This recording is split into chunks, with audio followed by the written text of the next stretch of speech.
Hey listeners, thanks for dropping in. I'm Christie.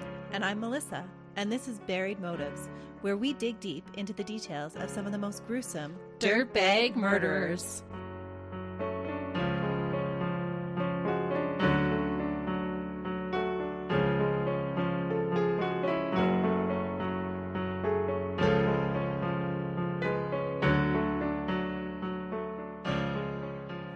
Hey listeners!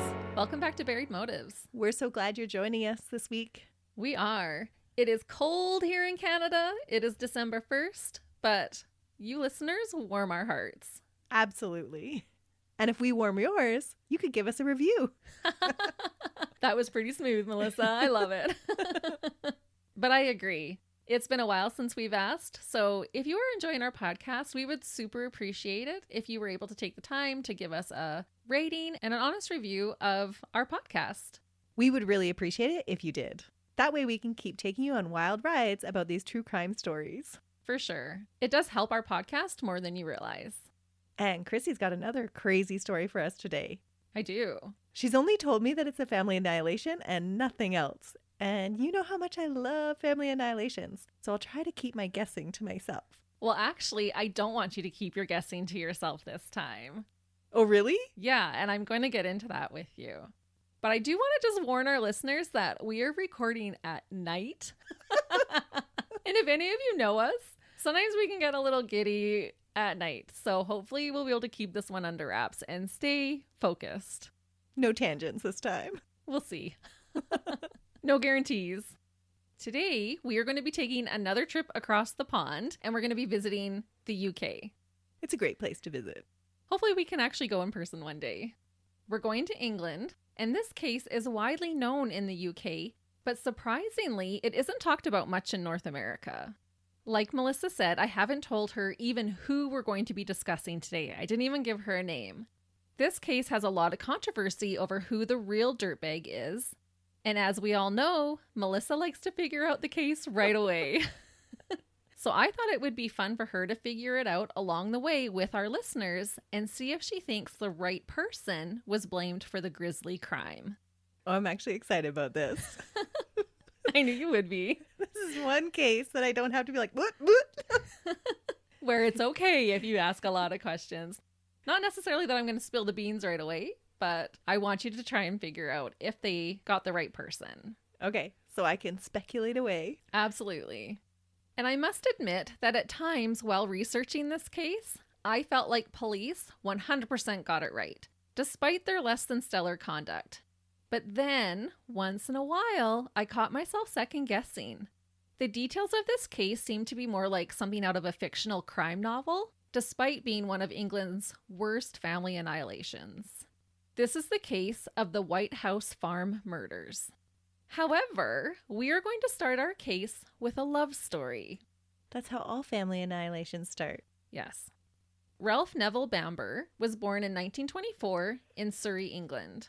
His father was born in India, and his mother was born in Greater London, England.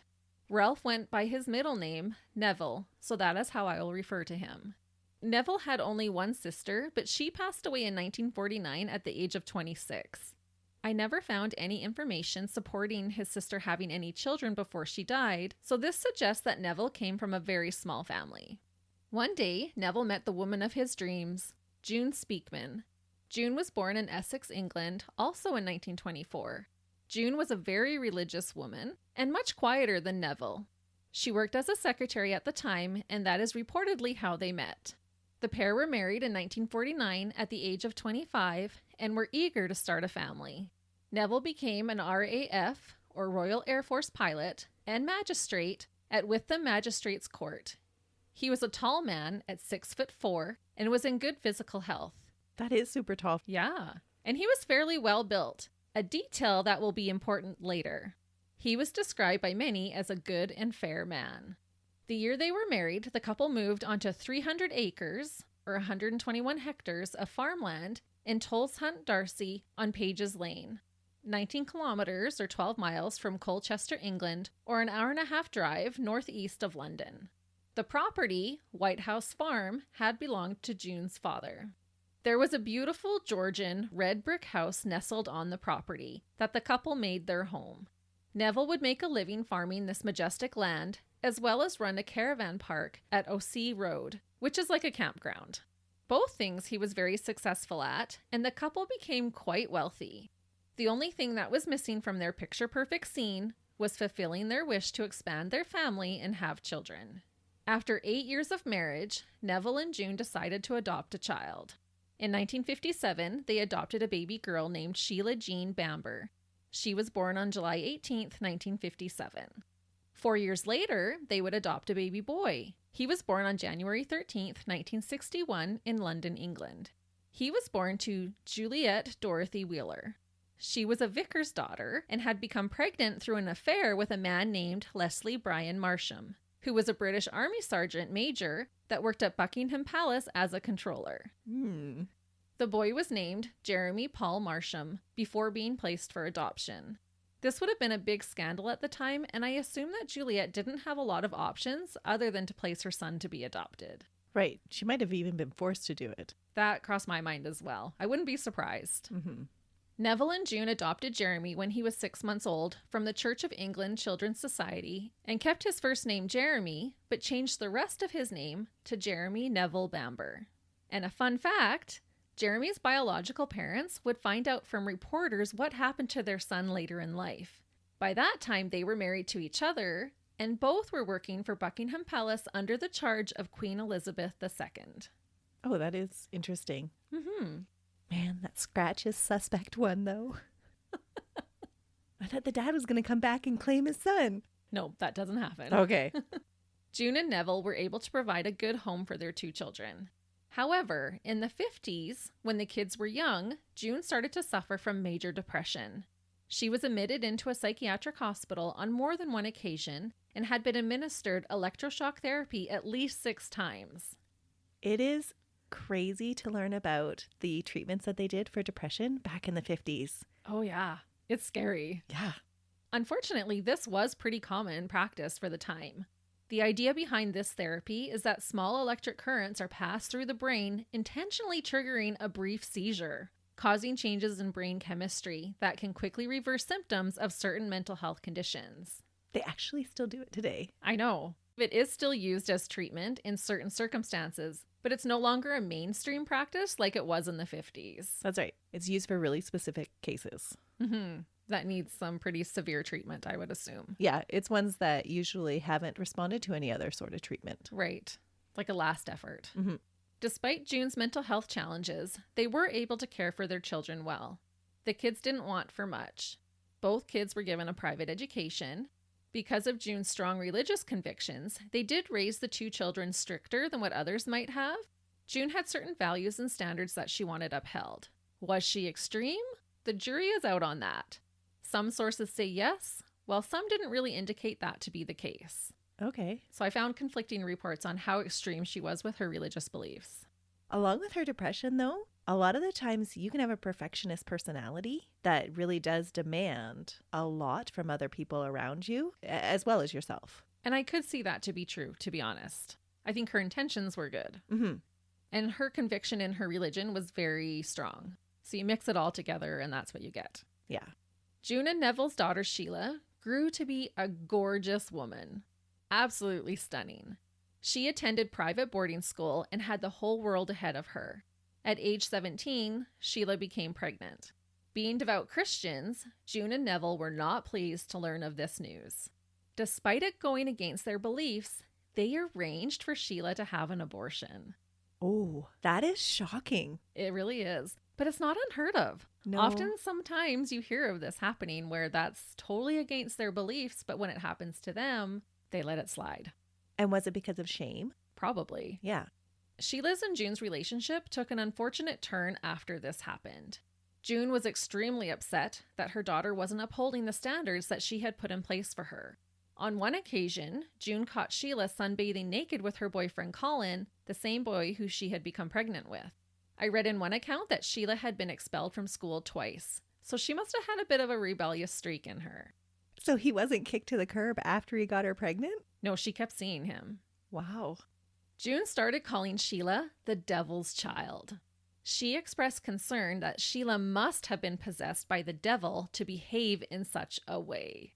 And I wrote, yikes. Yeah, that stuff happens actually. Yeah, and it's scary when it does. Mm-hmm. But to June, this was the only way to explain away her daughter's poor decisions, in her opinion. I could see that. Sometimes as a parent, you're just looking for an excuse. As some kind of scapegoat, maybe. Yeah. Yeah. It's not me, it's the devil. That's right. I wasn't a bad mom, it's the devil. Not that I'm calling June a bad mom, I'm not. No. Sheila did go on to secretarial school and started to do some modeling. I wasn't surprised when I read about her doing modeling. When I saw a picture of her, I thought, oh man, she could be a model. And her modeling nickname was Bambi, which I loved. She's honestly so gorgeous. She's just got these big doe eyes. Just modeling though, right? Just modeling. Okay. Yeah, nothing scandalous there. Okay. Sheila married her teenage sweetheart, Colin Caffel, in 1977 and gave birth to twin boys, Daniel and Nicholas Caffel, on June 22nd, 1979. And I did read in one account that she had had a miscarriage in there as well. Sadly, Sheila followed in her mother's footsteps and started to develop mental health concerns. Was this just misdiagnosed postpartum depression for both of them? And yes, adoptive parents can experience postpartum depression. Oh, absolutely. But it made me think of that because June experienced depression after they adopted their 2 children. And Sheila, after having her twins, started to become more depressed. But I just don't think there was a lot of knowledge about postpartum depression in the 70s even. It's true. A psychiatrist, Hugh Ferguson, who had treated June at one time, also went on to treat Sheila as well. She didn't have to go through electric shock therapy, though. No, she didn't. There was a big difference between treatments in the 50s to the 70s. Yeah, I never actually came across any electroshock therapy for Sheila. She was given more medications and things like that to manage her symptoms. Sheila was diagnosed with schizoaffective disease and paranoid schizophrenia and stayed on track with her mother when she started calling her sons devil children. There was one psychiatrist report that stated that Sheila believed her children were from the devil. This put strain on Sheila and Colin's relationship, and eventually, in 1982, their marriage ended. Who kept the kids? They both do, but Colin has more. them more often. Okay. Yeah. The boys would have been around the age of 3 at the time. And like I said, from what I understood, she did share custody of her boys with Colin, although he did have them more often. Her parents paid for a fancy flat in London for her to reside in. And she would sometimes stay at White House Farm with her parents. So they were supportive. Well, you think her mom would be super supportive because she would have an understanding of what she was going through. Mm-hmm. But this also would have been kind of scandalous for her mother that her daughter had been divorced. That's true. Especially for someone who we're assuming might have been a perfectionist. Right. So they actually were really good to Sheila after the divorce. Okay. And through the marriage, not just after, but they did support Sheila through the divorce. In 1985, Sheila experienced what was described as a psychotic episode and was sent to a mental health facility for treatment. It was said that she believed she could communicate with God and that people were trying to kill her. I think that schizophrenia might have been used as a blanket diagnosis during that time before more was known about mental health. That being said, if Sheila did in fact have schizoaffective disease, it is a mental disorder in which a person experiences a combination of symptoms of schizophrenia and mood disorder. Healthcare professionals recommend urgent medical attention when you have it, and it can be considered dangerous or life-threatening if untreated. Is she the one that kills or is she the one that gets killed? Well, you don't know yet. Come on, That's why I Christy. said dun dun dun. Jeremy attended St. Nicholas Primary School and then went to a private prep school, Malden Court. In the fall of 1970, his parents sent him to Gresham's boarding school in Holt, Norfolk, followed by college in Colchester. Jeremy left college, which is kind of like our high school from what I understand, in 1978 without any real qualifications. He didn't do well in school at all. He used his good looks and charms to hook up and have a little too much fun instead of studying like he should have. He was described as a materialistic playboy. His parents found out he had relations with both men and women and did not approve, to say the least. Oh, that would have not gone over well with June. No. It was said that Jeremy felt rejected by his parents when they sent him away to school. So perhaps his rebellion was his way of protesting or getting back at them. I could see that. Or even just for their attention. Right. Neville and June decided to fund a trip to Australia and New Zealand for Jeremy after he finished school in hopes that he would find himself. Yeah, because that's what you do when a kid has been rebellious. You reward them with a trip around the world. Exactly. However, the only thing Jeremy found was trouble. And were they shocked by that? I don't know. Probably not, unfortunately. Here, let us fund your fun. Yeah. I want to misbehave and have someone send me to Australia and New Zealand to find myself and smarten up. Yeah, me too. Any takers out there? Melissa and I need to be punished and sent to Australia. His original goal in going to Australia and New Zealand was to learn how to scuba dive. But instead, he got caught breaking into a jewelry store and stealing 2 very expensive watches, one of which he gave to a girl he was dating there. Some sources claim that he also smuggled heroin overseas and finally fled New Zealand when his friend was involved in an armed robbery. He is really straightening his life out over there. And not too concerned about it because he reportedly later bragged about the trouble he got into during his extended trip. Oh, man. Those poor parents. Here they are thinking that they're doing something that's going to be beneficial for his future, and he's just totally abusing it. Right.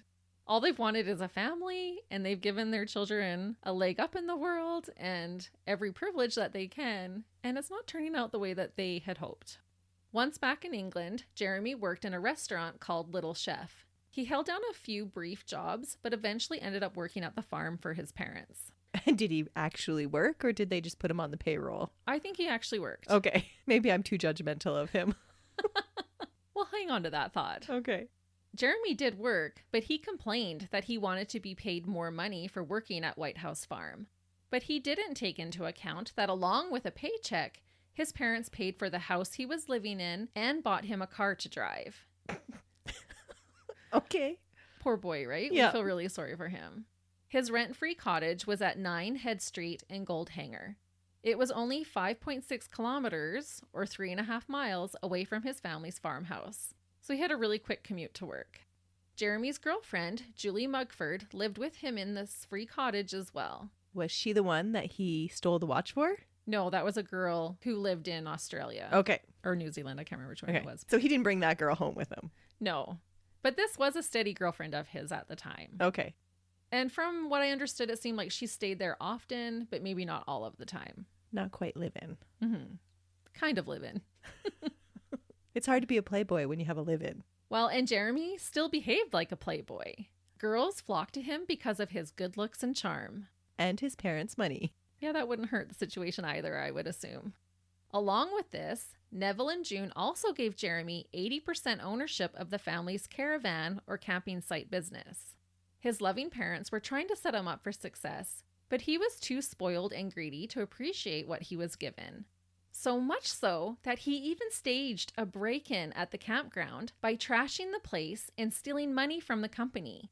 He later claimed that he only did that to prove to his parents that they needed to up the security there. What? Yeah.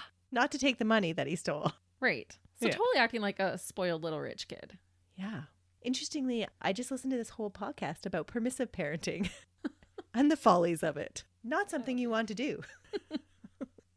So far, I have described to you a mentally unstable daughter who began taking her religious beliefs to the extreme, and a greedy, resentful, reckless son.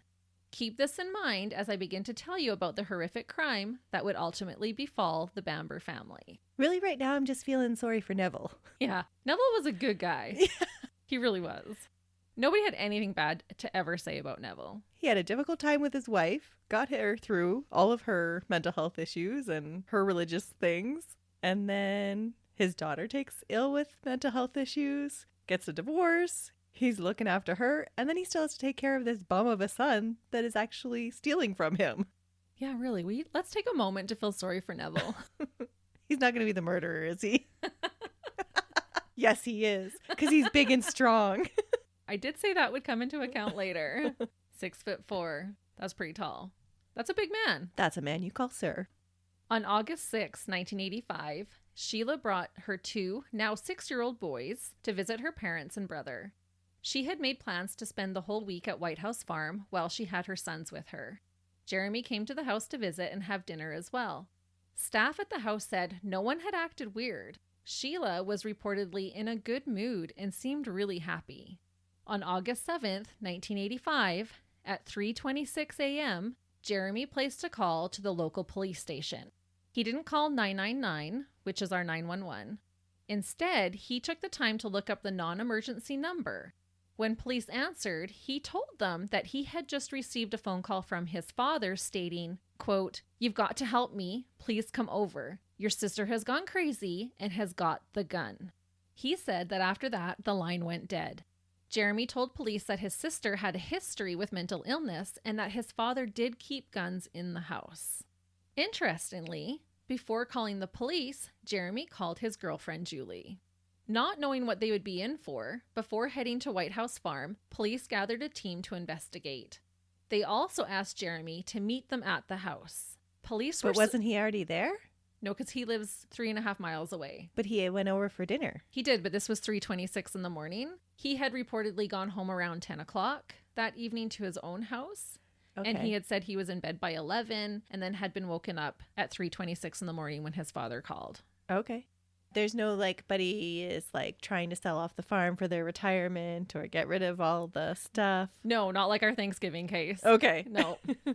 Nobody's setting anybody up to have to live on their own. No, this seems totally unprovoked. Okay. Yeah.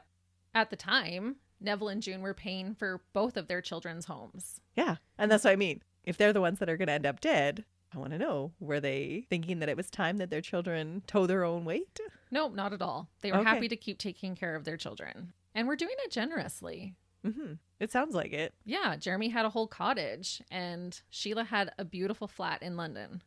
Police were surprised when they approached the home and saw that Jeremy was still driving towards the house.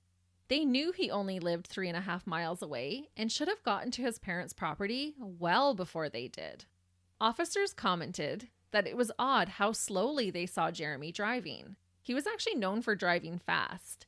And if you thought your sister had gone crazy with a gun and your father had called you for help, wouldn't you have gotten there as fast as you could? Yeah, it's almost like he's stalling because he doesn't want to go into what he thinks is going to be there or what he knows is going to be there. Right. And I felt like it was almost as if he wanted to make sure that the police saw him traveling there and see that he wasn't already at the house. When Jeremy greeted the police at his family's farm, he immediately began telling them about what a nut job his sister was. His word, not mine. Police didn't enter the house right away. What? It's true. The police conduct in this case is actually appalling. Okay. It's very frustrating. But for some reason, they didn't enter the house right away. Right, and I'll tell you why. They did know that there were 5 people inside the house. 61-year-old Neville Bamber, 61-year-old June Bamber, 28-year-old Sheila Caffel, and 6-year-old twin boys Daniel and Nicholas Caffel. An officer thought that they spotted someone in the window moving inside the house, and so they decided to wait for the tactical firearms unit to arrive in order to proceed safely. They wouldn't enter the Bamber home until 7:45 a.m., over 4 hours after Jeremy had called them. 4 hours later? Yeah, after he had called to say that his family was in danger. The only sound they could hear coming from the house was a dog barking. That kind of blew my mind. 4 hours they sat outside the house. Wow. Mm-hmm. And they weren't sneaking up, looking in through windows, trying to assess the situation? They had kind of checked the outside, but they just had decided not to enter. One officer thought he saw someone in the window upstairs, so they were going to wait for the firearm team. Okay. Which I understand to a certain point. But 4 hours? But 4 hours is super excessive. Yeah. And by 4 hours, if anyone was alive in the house, are they still going to be 4 hours later? Yeah, not if they're injured. No. Police first discovered Neville. He was laying in the kitchen. He had been shot 8 times. The kitchen had been in disarray, suggesting that Neville had put up a fight against his attacker. Upstairs, police discovered June. She was laying on the floor of the main bedroom and had been shot 7 times. Sheila was also found dead in that room, not far from her mother. She was laying on her back. She had been shot twice in the throat. On her chest laid a .22 caliber Anshet's automatic rifle. Her finger still on the trigger, and a Bible was on the floor close to her. The twins were both found dead in their beds. They had both been shot. one of the boys was found still sucking his thumb, No way. indicating that they were asleep when the grisly attack happened. At least that's something. Mm-hmm. So were they shot first then, do they think? I will go into the shootings a little bit more in detail Okay. in a little bit, but there was no way to know who had been shot first. Okay. And Sheila had 2 shots to her neck Yes. from an automatic weapon. Yeah, from a 22 caliber rifle. Is it automatic? Automatic rifle, yeah. Okay. It seemed to police that this was an obvious murder-suicide case. Some officers commented later that Jeremy's demeanor was odd when they discovered the bodies of each one of his family members. He didn't appear to show any emotion. Others coddled him and offered him some tea and believed every word that he was telling them about his deranged sister. The lead officer decided that Sheila had killed her parents and her 2 children and then turned the gun on herself. She was just a paranoid, crazy woman who had recently been diagnosed and treated for schizophrenia. The seasoned officers agreed with his assessment of the situation. However, younger, more eager officers felt like things were not quite adding up. Okay. Now you have to tell me all the evidence. I will. But before I do, because of this early assumption, the White House farm investigation was not handled in the way that it should have been. Oh, that's Mhm. always so frustrating when there's assumptions made right at the very beginning. And so then they don't do a proper investigation because of their assumptions. Yeah, and that is exactly what happens in this case. And it was all the more seasoned officers who felt this way. So the younger ones who were questioning didn't feel like they had enough weight behind them to be able to investigate the way that they wanted. That's frustrating. Mm-hmm. The crime scene was not preserved properly. For example, the officer who handled the murder weapon didn't even wear gloves. What? Yeah. And investigators were able to just walk freely around the home in their boots. No way. And this is 1980s. They know better by now. Absolutely, they know better. Mm-hmm. There are a lot of details to go over, and I hope that I can do it justice. I was just saying to Melissa that my brain is so full of details right now. We will revisit the crime scene and evidence. But first, let's discuss what happened after the bodies were found. So we'll come back to this. Okay. The news of this horrific 3-generation massacre hit the news fast. The media ate up the story that a washed-up model with psychiatric illnesses had savagely murdered her parents and children. Of course it would. Because the killings were such big news, the funeral was allowed to be televised. Really? Except for the funeral of Nicholas and Daniel. Their funeral arrangements were left to their father, Colin. But so for his parents and sister, that was all televised. But Jeremy would have had to say that was okay. Mm-hmm. And he did. He did. Because he got money for it? No, but what I'm about to tell you might be the reason why. Okay. During the funeral, Jeremy was seen putting on quite the performance. His living girlfriend, Julie Mugford, attended the funeral with him. Jeremy appeared to be so grief-stricken that he could hardly walk at times. He would fall to the ground and howl in pain. Interestingly, people stated that when the cameras were off, he acted just fine. And when they were turned back on, he would become overly distraught again. It was as if his demeanor would change. Julie later stated that although Jeremy was crying out in pain, he didn't actually shed any tears. Super fishy. Mm-hmm. But doesn't prove that he's guilty. Okay. Usually means that something's up, though. Mm-hmm. Well, it made me think of the Whitehead twins who had murdered their mom, who were carrying on and crying and not shedding any tears. Mm-hmm. And you can watch the video of him during the funeral online. If you just search it on YouTube, you will be able to find it. I watched a video where an expert analyzed his facial expressions during the funeral, and it was so fascinating. During CrimeCon last year, I learned about how you can tell if someone is being truthful or not just by observing their facial expressions and body movements. Oh, yeah, that's the whole, if they look to the left and up, then they're thinking Yeah. of something to lie about or something like that, right? Exactly. Susan Constantine did a session called How to Spot a Liar in 7 Seconds or Less. There are definite unconscious tells to help experts determine if someone's statements or actions are genuine. The expert that analyzed Jeremy did not believe that he was feeling real sadness during the funeral. It's a science that I find so incredibly interesting. One example of this with Jeremy was the way he was frowning. Genuine frowning while crying uses certain muscles in your face. Jeremy was using more of his chin muscles to frown, producing more of a pout than a genuine frown. Because your face wouldn't be naturally relaxed. Yeah, it was more like the side muscles of your forced, face yeah. will pull down your frown, where it was more his chin was lifting up his lower lip. And it was forcing it. Right. So like a little kid when they don't get their way and they pout Yeah. and put that lip out, that's more what his face looked like at times. Okay. And he went into more details. He talked about the eyebrows and just all these different things. Yeah. One expert's opinion, but I ate it up because I think there is a whole science to that. Colin, Sheila's ex-husband and father of the twins, said that he noticed Jeremy's demeanor changing when the cameras were on versus when they were off. He said that once the cameras were off, quote, Jeremy started cracking jokes and laughing about how he couldn't wait to get back to the house with Julie, his then girlfriend, and have some fun. What? This is what he's saying Okay. during the funeral. And prior to the funeral, did anybody ever have any suspicions of Jeremy killing anybody? No.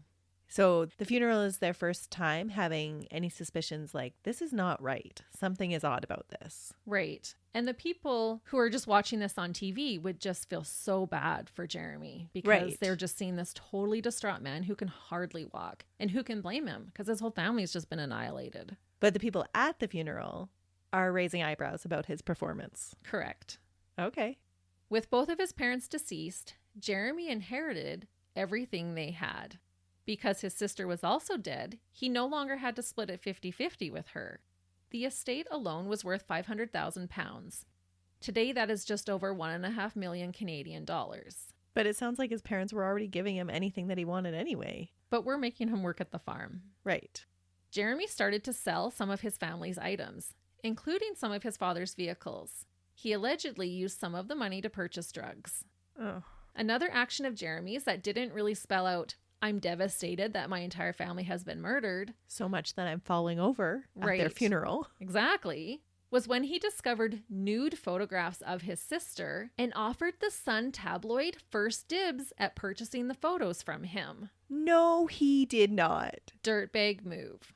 That is awful. It's gross. For a brother to do that to his sister who's deceased? Yeah, that's wrong. Yeah. The Sun declined, which I thought, good for you, Sun tabloid of England. Yeah. Instead, they published the news that Jeremy had approached them trying to sell the topless or nude photographs of his dead sister who murdered his parents and nephews.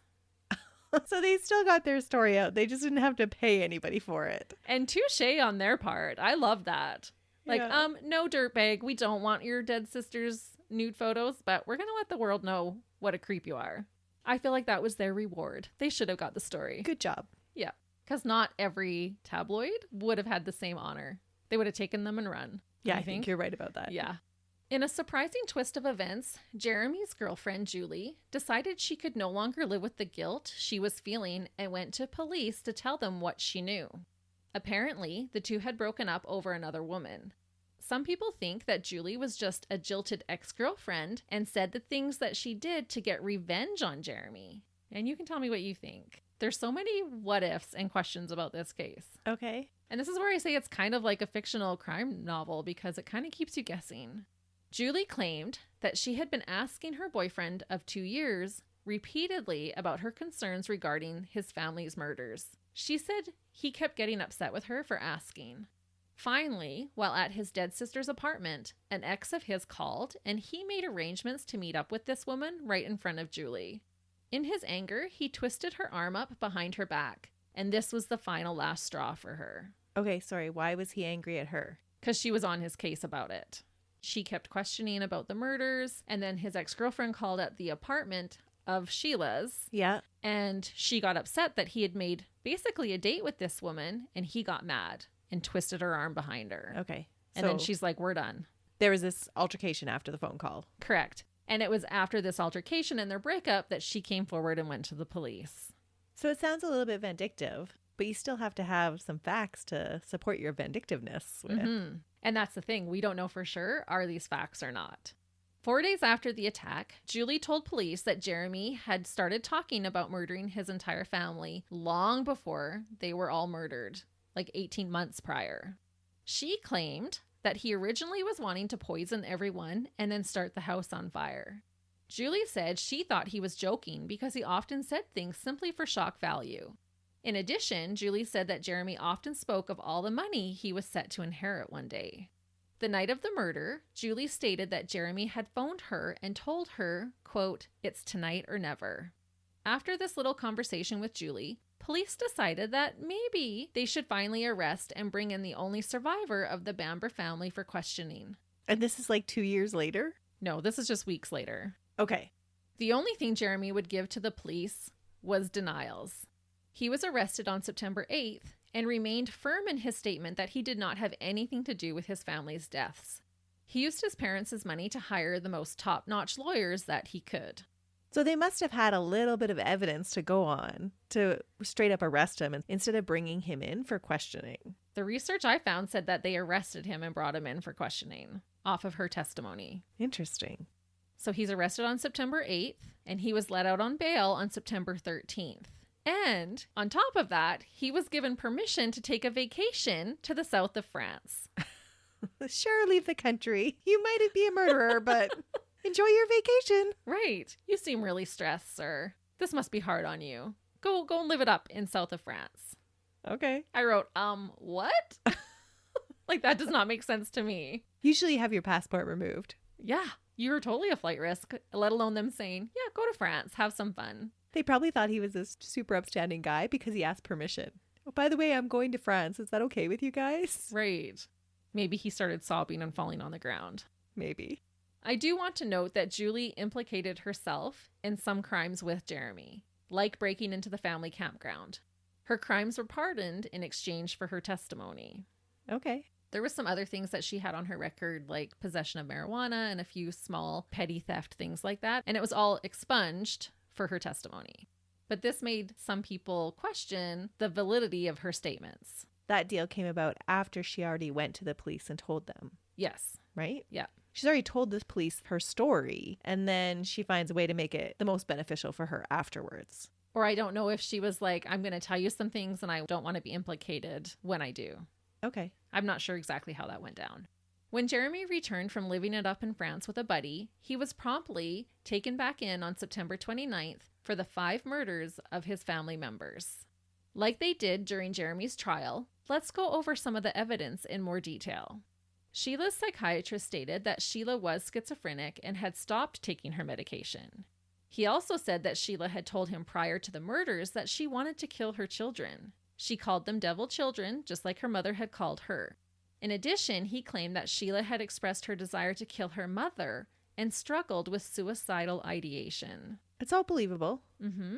Going into physical evidence, let's start with the crime scene in general. As I mentioned already, because the lead officer believed he had solved the case as soon as he pretty much had gotten there, it didn't seem like a thorough search of the home was conducted. He listened to what Jeremy had to say and made the pieces fit into the puzzle. At the request of Jeremy, police agreed to clean up the crime scene shortly after the murders occurred. Oh, man. 3 days after the ordeal, the entire home was cleaned and blood evidence was burned, mainly the carpets and bloody bedding. That has happened on other cases that we've covered too, which is so crazy. It blows my mind. They took a few samples and then had the evidence destroyed. This is 5 murders. You don't just destroy evidence 3 days after. Blows my mind. The lead officer was so convinced that this was a murder-suicide that he reportedly went golfing afterwards, calling it a domestic.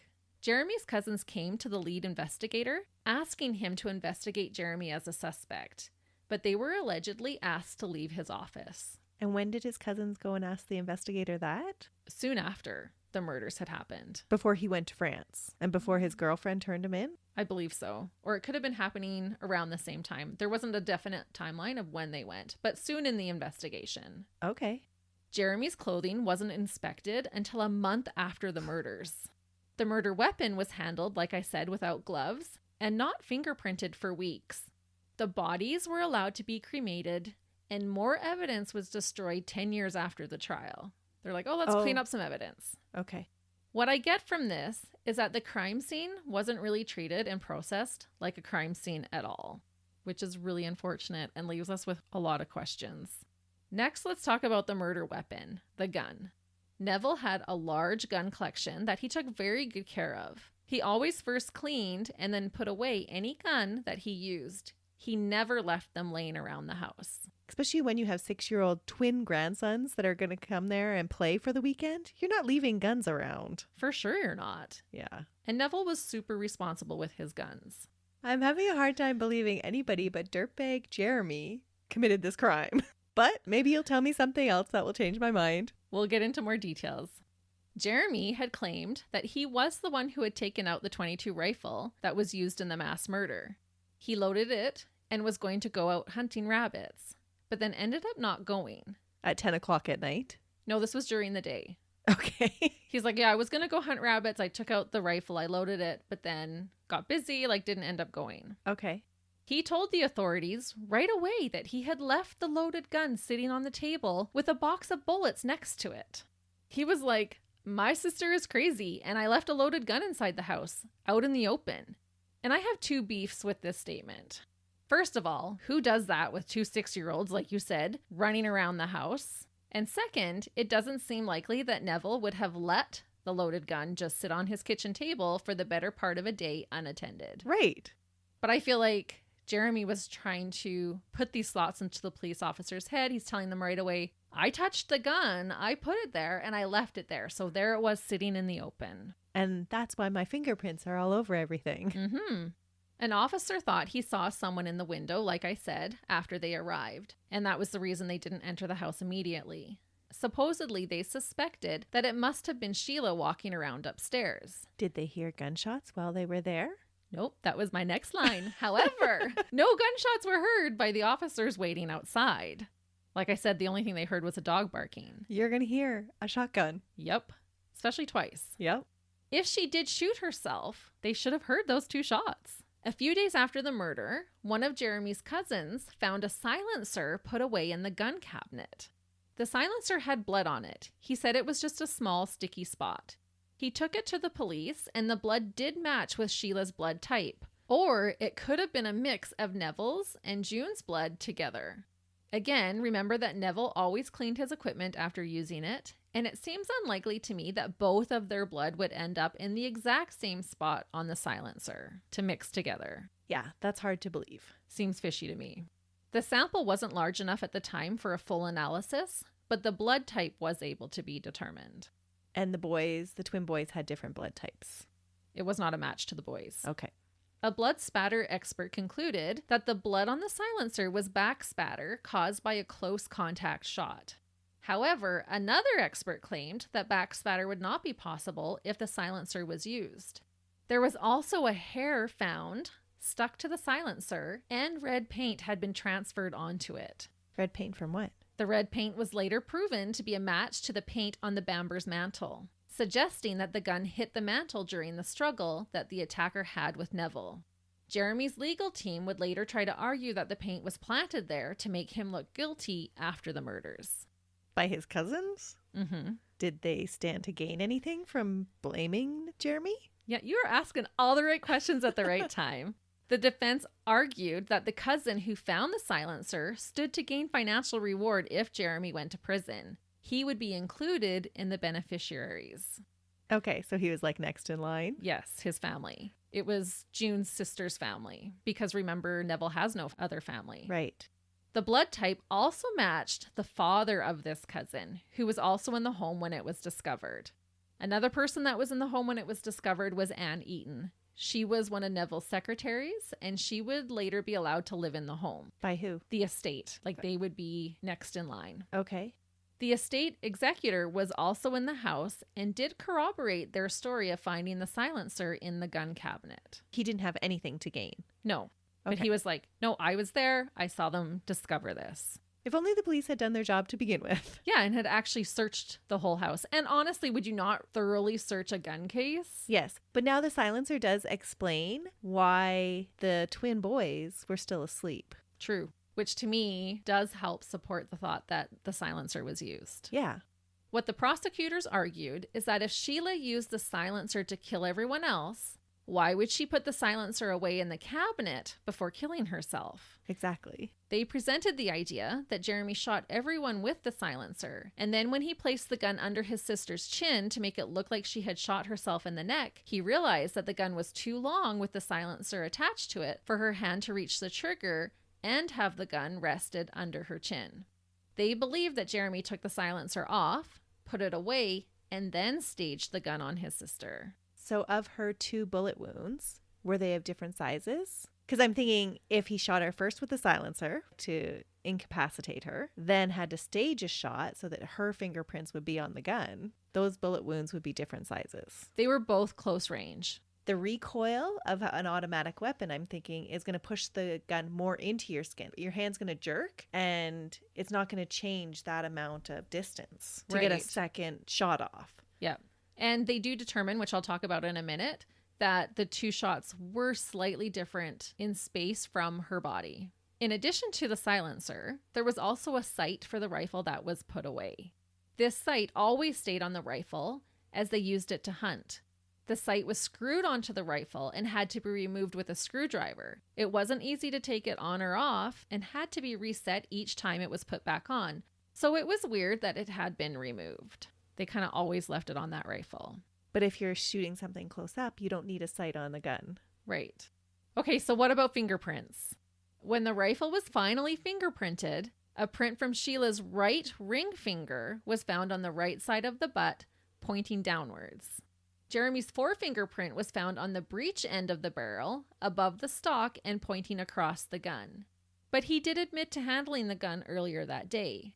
There were 3 other prints found, but the detail of those prints were insufficient to be identified. Whose finger was found on the trigger, Christy? There was no good print taken from the trigger. But remember, the officer had handled the gun without gloves, and it had taken weeks before they actually printed the gun. Right.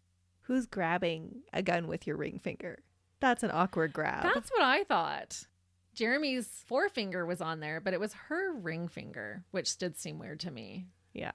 The hair that they found on the silencer was reported as gray, but was somehow lost and never tested. According to court documents, the silencer had been taken to Ann Eaton's house for safekeeping before taken to the police, and that is how the hair was lost. This does make the extended family seem a little suspicious, although June's family did testify in Sheila's defense, saying that she was always kind and loving and had no idea how to use the gun. If they had staged the murder-suicide, they would have tried to vilify Sheila, so I think it was just an honest mistake on their part. So instead of taking the silencer straight to the police, they took it home first and then took it into the police, and apparently it still took the police a while to test it. They didn't jump on the evidence right away. They had already solved it. They solved it as soon as they got there and believed Jeremy's story. Now the bullets. 25 bullets had been pumped into the Bamber family. The gun only held 10 bullets at a time. This meant that during the attack, the dirtbag murderer would have had to reload the gun at least twice. Some stated that Sheila never used a gun and would have had a hard time doing this. Apparently, this particular magazine was extremely hard to fit in the 10th bullet. The bullets also had an oil on them. I don't know if that's common or not. When tested, Sheila did not have any trace of this oil on her fingers, which seemed impossible if she loaded the gun. Sheila was also found wearing a nightgown without pockets or a place to store extra bullets. So she's not running around the house, shot one parent, had a struggle, and then had to run into the kitchen, refill the gun. But if she was using the silencer, maybe they didn't know that the other ones were being shot, and maybe she had time to do that. But you would have heard the struggle with her dad. Yep, there's a lot of questions. Every shot was also a potentially fatal shot administered to her family. Something that seemed unlikely if she didn't know how to handle a gun. The defense would argue, though, that she didn't have to know how to use a firearm. From that close of range. Exactly. Because it was so close, it would be nearly impossible for her to miss her target from those distances. Sheila was tested for lead on her hands, but only had normal amounts, not what you would expect from firing 25 rounds. As far as I could tell, Jeremy was never tested for the oil or gunshot residue at the scene of the crime, which seems crazy to me. Yeah. Now let's look at the victims a little more closely and try to piece together more of what happened on the frightful night. At 9:30 p.m., Barbara Wilson, one of the farm secretaries, called the house to talk to Neville. She reported that he was not his cheerful self. It seemed like he was in the middle of an argument. He was abrupt and seemed impatient with her, and he was never like this. At 10 o'clock p.m., June's sister also called the house. She first spoke to Sheila, who she said was quieter than usual, and then spoke with her sister, who seemed to be fine. Jeremy claimed that after his father had called him for help in the wee hours of the morning, and after the line went dead, he tried to call his dad back, but he never answered. Was there a phone record of that call back to the house? No, they didn't trace the calls locally in that small town area at the time. Police did have a British telecom operator check the phone line at White House Farm at 4:30 a.m. The phone was off the hook and all she could hear was a barking dog. So she was able to tap into the line and could hear the dog barking. When police asked Jeremy why his father called him for help and not the police, Jeremy said his dad didn't like to get organizations involved and preferred to keep it all in the family. Which I can kind of see if your daughter's going off the rails. Not wanting her to get arrested. Yep. Again, while waiting outside the house with Jeremy, he seemed extremely calm for not knowing what had happened to his family inside the house. So much so that he even started talking about cars with the officers. What? About how he was going to buy a Porsche. With his inheritance, because he just shot his family. Yeah. Can you imagine that being on your mind? You don't know what's happened to your family inside the house. You're standing out there for 4 hours and you're like, yeah, I think I might buy a Porsche. 4 hours is a long time to wait, Christy. Do you not think that you'd be like, go and do something, go and check them out? But he was just really relaxed and laid back for most of it. He also told police that during the night in question, his family had suggested to Sheila that she should place her children in daytime foster care because they were concerned about her ability to care for them. But I thought you said they were mostly with their father. They were mostly with their father, but he's suggesting that they were talking to Sheila about, like, when you have the kids, maybe they should be in daytime foster care. Okay. Which I'm thinking, if Jeremy's the murderer, he's trying to put motive into the scenario for why Sheila would have gone off the handle that night. Yeah, that's what it sounds like he's doing. At one point, he did become upset and asked to call his girlfriend Julie, who was brought to the scene. Allegedly, when she got there, Jeremy snickered to her that he should have been an actor. Was this true, or was Julie just seeking revenge? Because this is what Julie said. Nobody else heard it. You've got to hate somebody a lot to frame them for murder. Yeah. That goes beyond some dirtbag just making a date with an ex-girlfriend. Mind you, how many murder cases happen because someone did step out on them? That's true. So pinning a murder on them is not as bad as actually murdering them yourself. Yeah, that's true. Is it what a regular person who is sane would do? No. And I do have an opinion of this case, but I'm trying to hold it in. It's really hard. Police searched the perimeter and discovered that all of the windows and doors were locked except for one bedroom window on the main floor. So this easily could have been where the person got in and out, if there was an outside person. Police eventually forced their way through the back door and again first discovered Neville laying on the floor. He was slumped over forward on a turned over chair close to the fireplace hearth. Other chairs and stools were also overturned, along with broken dishes and spilled sugar. Blood spots also appeared to be on the floor. So that's quite a struggle then. Mm-hmm. And a ceiling light fixture had also been smashed. All of this indicating that a wicked struggle had ensued. Neville had attempted to fight back. And remember, he's 6'4" and a very strong man. That's been active. Like, he's 61, but he's been an active 61-year-old. Yeah, he's still an active farmer. Yeah. And we all know how hard our farmers work. Yeah. And so do they give you any indication of, like, was he the first one to die? Not really. Okay. The only thing that they really indicate is that Sheila was the last one to die. So you said all of the shots were close range. Yes. I have a theory that we'll get into as how I think it unfolds. Okay. An interesting thing that was discovered and is a source of debate is the telephone. The kitchen phone was actually hidden under some magazines. The bedroom telephone had been moved into the kitchen and was off the hook. It wasn't dangling off the wall, but was just set beside the phone cradle. Would you run and grab the bedroom telephone and take it downstairs to the kitchen to call for help, or simply call from the bedroom? Yeah, that's weird. There was also a large number of .22 shells set beside the phone. To me, would seem like the murderer had staged the phone right where he had put his shells. The phone did not have any blood on it. Both sides of the court would try to use this to their advantage. It is important to know that Neville was first shot upstairs, but then was found on the main floor in the kitchen where he died. The defense would say that Neville called his son Jeremy for help and then ran up the stairs, maybe to help his wife. He was shot upstairs and ran back downstairs, fought his attacker, and ultimately died. Okay. The prosecution would suggest that he was originally upstairs and ran downstairs to try and get away when his attacker chased him and beat him down before finally administering the last fatal gunshot wounds. They also suggested that the phone was taken off the hook by the attacker to go along with his story, and Jeremy had never actually received a phone call from his father at all. I'm thinking that you have 3 grown adults that you're trying to shoot, that you want to take the phone off the hook before. If this is a premeditated murder, you'd want to hide the phones and take it off the hook before so that they couldn't call for help. Exactly. Also, if the line went dead, as Jeremy stated, why wasn't it hung up? If his father had dropped the phone in haste, the call wouldn't automatically be disconnected, and Jeremy should have been able to hear what was happening in the home. And with it being off the hook, it wouldn't have rung when he said he tried to call his dad back. It would have rung busy. This is the 80s, remember? Does that make sense? They've caught him in a lie. Because he said the rang. phone was cut off, like his father had hung up, but then they found the phone off the hook. But that doesn't mean that the phone wasn't hit off the hook after he tried to call back. True, but it was just set beside the cradle. It wasn't like thrown off the table, or it was just neatly set down, which to me makes it seem like it was staged. Mm-hmm. In the kitchen, Neville's blood-soaked watch was found under a rug, and a piece of the butt of the rifle had broken off and was on the floor.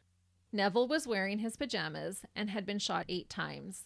2 shots entered the right side of his head, and 2 shots entered the top of his head. Any of these shots would have incapacitated Neville or killed him immediately.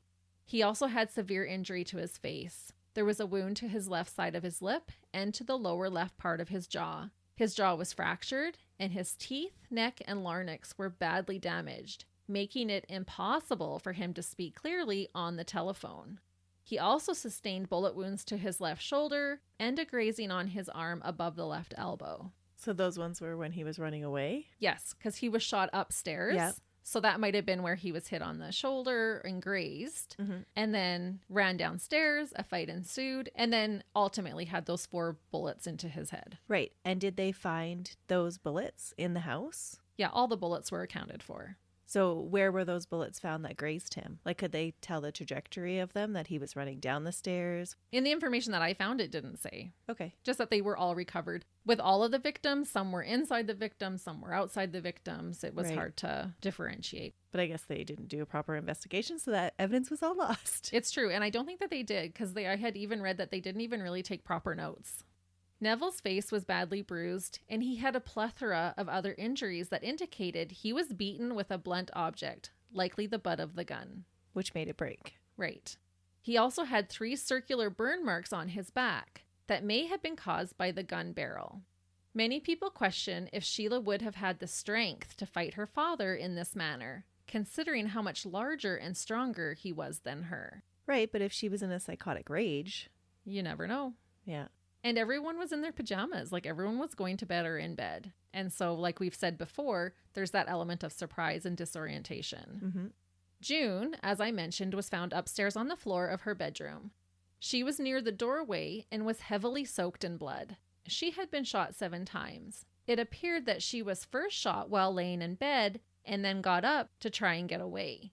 She was shot once in the forehead and once to the right side of her head. Either of these shots would have been fatal. She was also shot in the right side of the lower part of her neck, the right forearm, twice on the right side of her chest, and to her right knee. So the attacker was obviously standing on that side of her, because it was kind of all on that side. Which of those wounds happened while she was still laying in bed? I'm not sure. And if they're all from close range, you think that if somebody's coming to shoot you, they're going to shoot at your head first, right? Mm-hmm. Like, that seems like such a sporadic range of gunshots. My assumption would be probably the lower part of the neck, because that one wasn't fatal, but it would have been trying to do a fatal shot. And then when she got up, that's probably when the right side of her body, her knee, all of that gets shot. And then when she falls down, she would have been shot in the forehead. That makes sense. That's how I envisioned it. But I'm no expert. But maybe more of an expert than the police were who investigated this case. June was barefoot and wearing a nightgown. The blood patterns indicated that she had been standing upright when she was shot. My guess is that she was running towards the door because she was on the floor almost to the door, sprawled out. So that to me also says that she was trying to get away. And her attacker is in her bedroom behind her. Yes, to the right of her. Yes. So her attacker had crept into her bedroom while she was sleeping and was behind her. Or beside her. Like, it wasn't like they just shot her from the exit door. Right. They had put themselves farther away from the exit than she was. Yes, because they wanted to get up close and personal. Disturbing. Mm-hmm. Like I mentioned earlier, the twins were found in their beds. Daniel had received 5 wounds to the back of his head, which appeared to have been fired in an arc and in quick succession. Nicholas had 3 gunshot wounds to his head. That is so sad. It really is, and total overkill. Yeah. Sheila was also barefoot and wearing a nightgown. This made me question, would you wear your nightgown to murder your entire family? If you're not in your right mind, you would. Maybe. She was laying like I described earlier on the bedroom floor, not too far from her mother, with the gun across her chest and the barrel of the gun right underneath her wounds. Her mother's Bible was half on her upper right arm and half on the ground. Sheila had 2 gunshots to her neck in an upward position. Blood on her nightgown suggested that she was also upright when the shots were fired. The lower shot was a fatal shot, but wouldn't have killed her instantly. It was estimated to be administered about 3 inches away from her body. She could have lived a few moments longer to be able to administer a second shot. The higher of the 2 shots would have immediately ended her life and was in contact with her skin when fired. That was probably the first one with the silencer. That's my guess. Yeah. And what was she doing in her parents' bedroom? It's hard to say, but possibly she had heard her mom get out of the bed and running to the door, she might have screamed. Maybe Sheila came to check on her mom, what was happening. Right. And her dad, because her dad would have run out of the room as well. Mm-hmm. But we don't know if Neville ran up to her or if he was in bed already. Yes, that's what I think happened. The rest of Sheila's body was pristine. She hadn't even broken a fingernail. There was no indication by examining her body that she had been involved in a battle with her father. She had no other scratches or bruising anywhere on her body. She did have a little bit of blood on the back of her hand, but her feet were clean.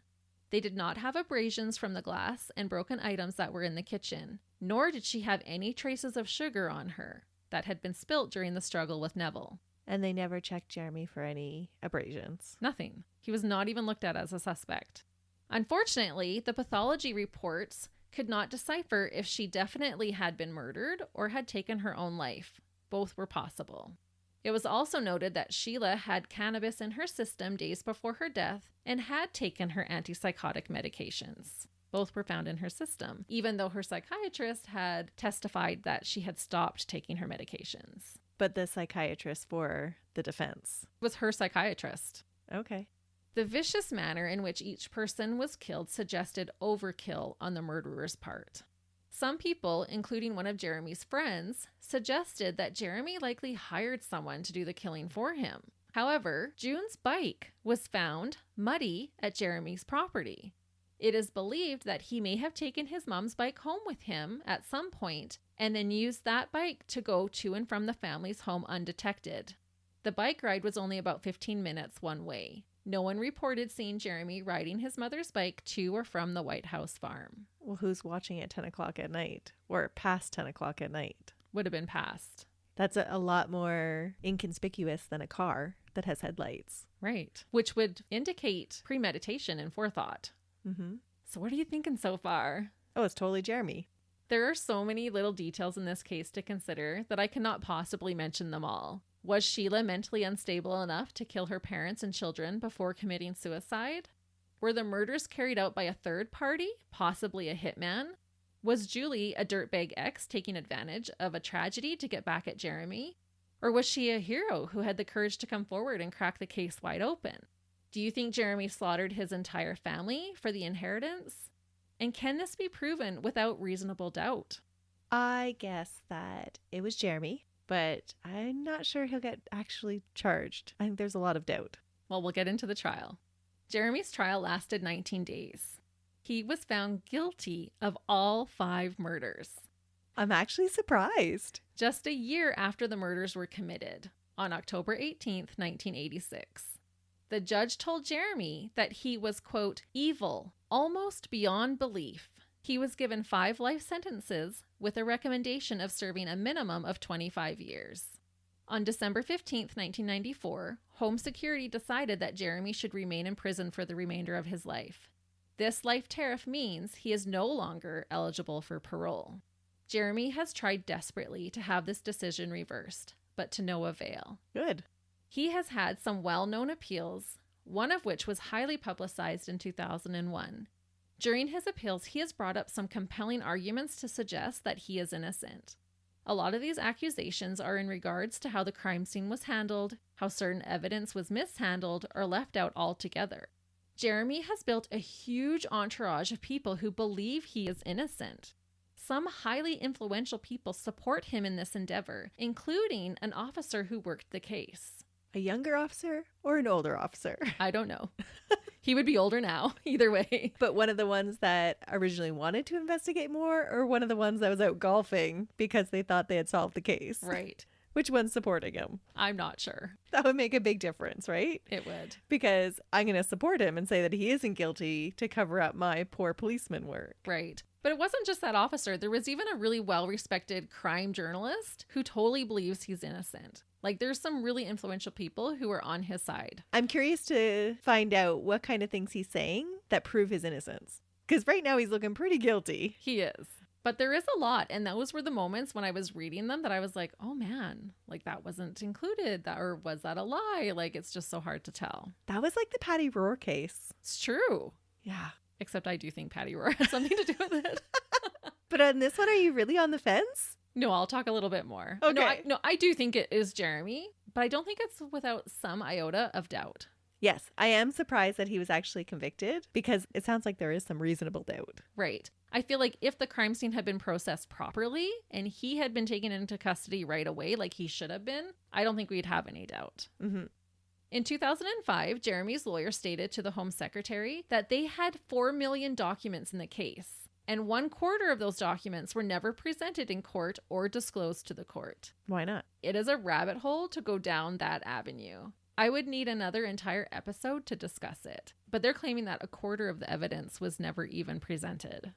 Jeremy's extended family all believe that he is the one responsible for the annihilation of his family. They were outraged when he offered a $1 million reward to anyone who could come forward with evidence to clear his name. He also attempted to take his family to court to claim over $1 million he felt he was entitled to from his grandmother's will. So he could pay the $1 million for somebody to get him off. True, he probably is right. He also tried to sue his family for his share of the campground that he owned with his parents. He lost both of these suits. Yeah, no kidding. You can't profit from your crimes. No, or profit after, I guess. Yeah. But again, this to me speaks of his greed, which would speak to his motive. Mm-hmm. Jeremy's cousin, Ann Eaton, who testified against him, currently resides in White House Farm. Jeremy's ex-girlfriend, Julie, eventually moved to Canada, and I won't say where, but she reportedly is happily married and is a school teacher. From prison, Jeremy continues to fight and plead his innocence. The most recent action I could find was from just last year.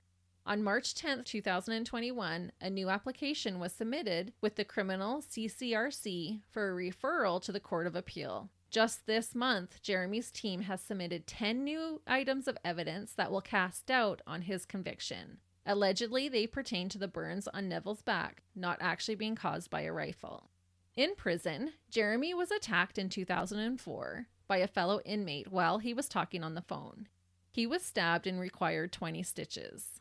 He also attacked a fellow inmate with a broken bottle and got into trouble for calling into a radio station to express his innocence. So he's not had a clean prison record. No. What do they think the burn marks on Neville's back were from? I'm not sure. And how does that prove anything? They said they had 10 new pieces of evidence. And I'm thinking, how are you finding new evidence this far down the road? When nothing has been properly preserved the whole time. Never. We're touching the murder weapon with our bare hands, people. Yeah, I don't know.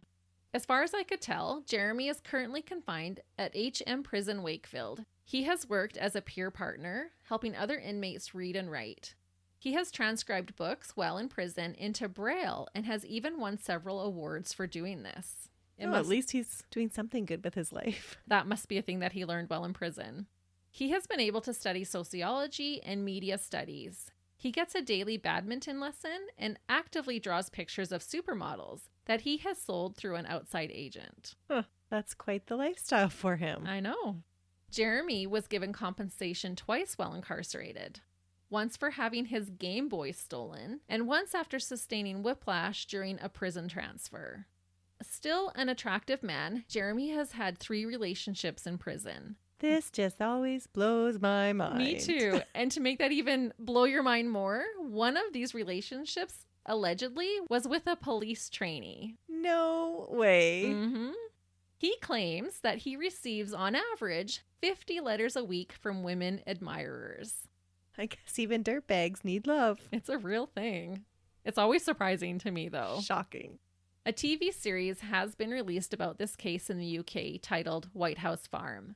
It was released in 2020, and I hope I can figure out how to watch it in Canada. I really want to see it. I've heard it's good. Any of our UK listeners, let us know if you've seen it and if you think it's a true portrayal.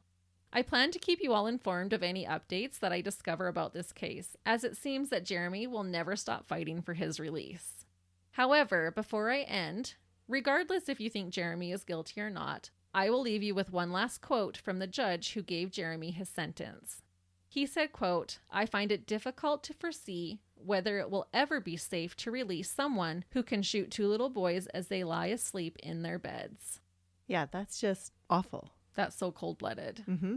And that is the scandalous case of a man who spent the last 37 years behind bars for the brutal and vicious massacre of his entire family, the arrogant and greedy dirtbag, Jeremy Bamber. Who is an awful, greedy, selfish dirtbag. Yeah, I totally think he did it. Yeah.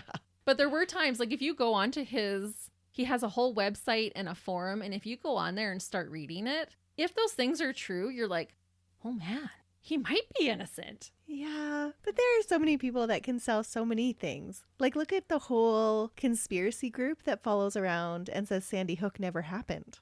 That's true. Right? Like, you can convince people of a lot of strange, different things and get a following for almost anything. Yeah. That doesn't change the fact that that's true. He's a guilty dirtbag. Yeah, because that is outrageous that people even think that. Yeah. And he is a manipulator. So I don't know. But he does have this huge following of people that are trying to help him be freed.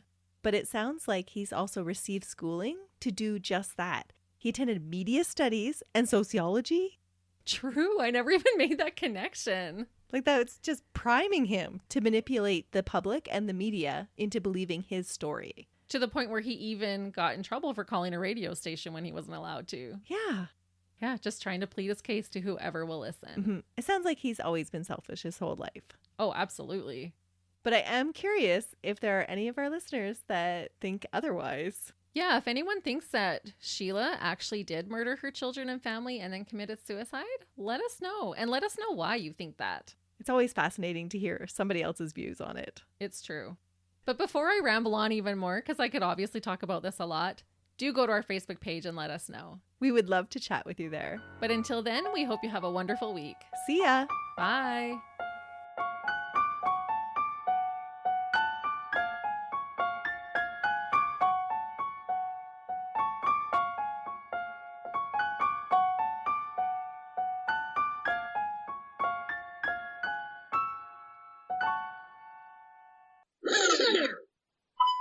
There's our stupid truck. Yep. Did you like it? The winter has not taken away the trucks. Why do we live in a place where the air hurts our face? Weren't we just in the UK for one of my cases? Were we? Yes. Okay, scratch all that. Okay, it's been a while since I took us to the UK. Okay, let me figure out a new way to say this. Okay. I'm pretty sure I just did yeah. My Harry Dillon one. I thought that was Canada. No, that was UK. Oh. Did Did I hear that? Yes. He discarded the royal family in Scotland. Oh, yeah. Lancashire? Remember all those words we had to list? Okay, I'm dumb. It's been a stressful week, you guys. Okay, sorry. I didn't even know where you were going with that. I'm just like, I don't know. That wasn't part of my research. And New Zealand for Jeremy. Was she the one that he bought the was he no. Instead, they published the news that Jeremy, I can't say his name. Germany. He always first cleaned and then